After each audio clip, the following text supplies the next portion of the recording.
जीवन में ज़्यादा रिश्ते होना जरूरी नहीं, पर जो रिश्ते हैं उसमें जीवन होना जरूरी है।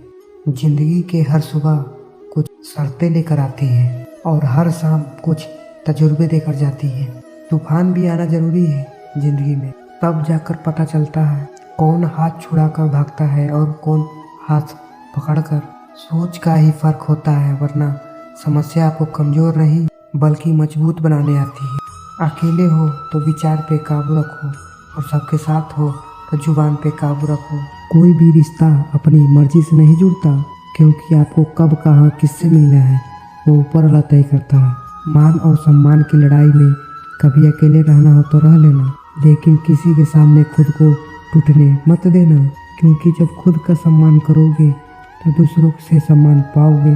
दिल साफ और मकसद सही हो तो यकीन रखो किसी न किसी रूप में ईश्वर आपकी मदद करते हैं। कभी किसी पे आंख बंद करके भरोसा ना करें, क्योंकि दुनिया इतनी भी अच्छी नहीं है कि आपके भरोसे को कायम रख सके। खत्म तो सब धीरे धीरे होता है, पता तो अचानक चलता है।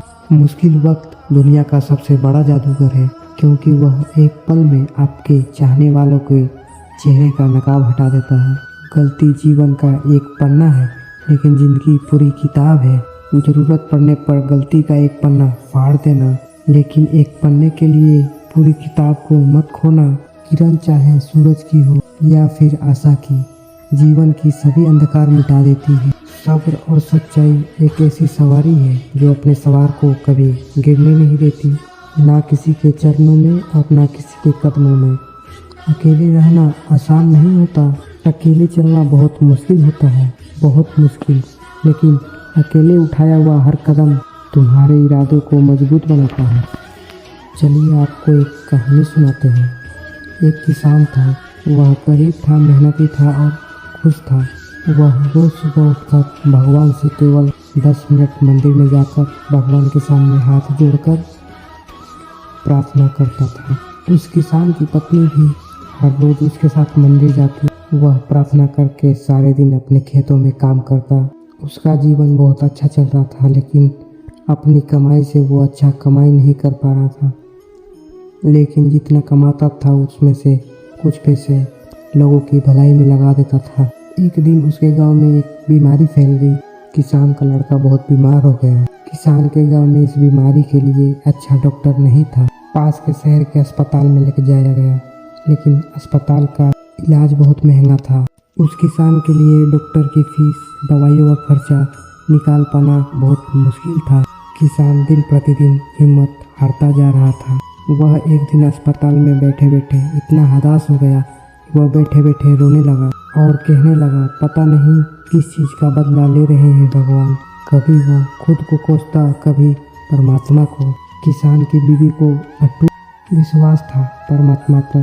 परमात्मा इस मुसीबत के घड़ी में मदद जरूर करने आएंगे, पर किसान को आशा की किरण नजर नहीं आ रही थी। अस्पताल के नज़दीक ही एक मंदिर था और किसान की पत्नी रोज मंदिर में प्रार्थना करने जाती थी, पर किसान का दिल नहीं करता प्रार्थना करने को। डॉक्टर ने किसान से कहा कि उसके बच्चे के इलाज के लिए 10,000 रुपये की ज़रूरत है, पर किसान के लिए इतनी बड़ी रकम इकट्ठा कर पाना आवश्यक था। किसान की पत्नी अब भी मंदिर जाती थी और भगवान के सामने हाथ जोड़कर प्रार्थना करती कि उसका पुत्र ठीक हो जाए। एक दिन एक मंदिर में एक सेठ आया। उसने किसान की पत्नी को कहा कि उसने किसान की बात उस अस्पताल में सुनी जिस दिन किसान रो रहा था। सेठ ने बताया कि उसकी पत्नी भी अस्पताल में थी, अब वो पूरी तरह से ठीक हो गई है और घर चली गई है। सेठ को बातों ही बातों में पता चल गया कि किसान को 10,000 रुपये की ज़रूरत है और सेठ ने अपने जेब से पैसे निकालते हुए कहा, उसके पास इस समय 10,000 ही है और वह रख ले। और साथ में सेठ जी ने एक कागज़ पे पता लिखते हुए कहा, अगर आपको और पैसे की ज़रूरत हो तो मांग लेना। महिला ने उत्तर दिया, इस कागज़ की कोई आवश्यकता नहीं है। वह जानती है कि ये पैसे किसने भिजवाए हैं और जिसे उन्होंने पैसे दिए हैं, और परमात्मा हमेशा उसका ख्याल रखेंगे। दोस्तों, कहते हैं अटूट विश्वास ये सबसे ज़रूरी चीज़ है जो हम लोग अक्सर खो देते हैं अपने बुरे वक्त में। जो उस औरत ने नहीं खोया, उसने तो सेठ का कागज़ पर पता लिखा हुआ भी नहीं लिया। वह जानती है कि परमात्मा उसके साथ है। श्री कृष्ण सदैव उसके साथ है। श्री कृष्ण कहते हैं, जो मेरा ध्यान करते हैं मैं उनको वो प्रदान करता हूँ जो उनके पास नहीं है, और जो उनके पास है मैं उसकी रक्षा करता हूँ।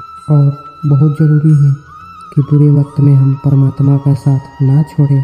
दोस्तों, यह वीडियो यहीं समाप्त होती है। मिलते हैं अगले वीडियो में। अपना ख्याल रखिएगा। धन्यवाद। जय श्री कृष्ण।